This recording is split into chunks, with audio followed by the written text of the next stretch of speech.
Face aux défis politiques et sécuritaires dans la sous-région Afrique centrale, les dirigeants de cet espace doivent mutualiser leurs actions. C'est à ce titre que se tient cette 19e conférence ordinaire des chefs d'État et de gouvernement de la Communauté économique des États de l'Afrique centrale, CAC.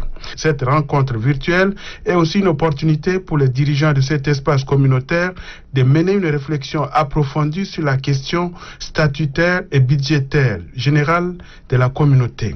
Le président de la commission de la CAC, Gilberto Vericino, a dit que cette plateforme reste un héritage commun pour les populations partageant les mêmes intérêts. Selon le président en exercice de la conférence des chefs d'État de la CAC, le président Denis Sassou Nguesso, la volonté politique des États membres constitue un levier important pour l'émergence de cette jeune organisation dont le peuple aspire vivre en harmonie.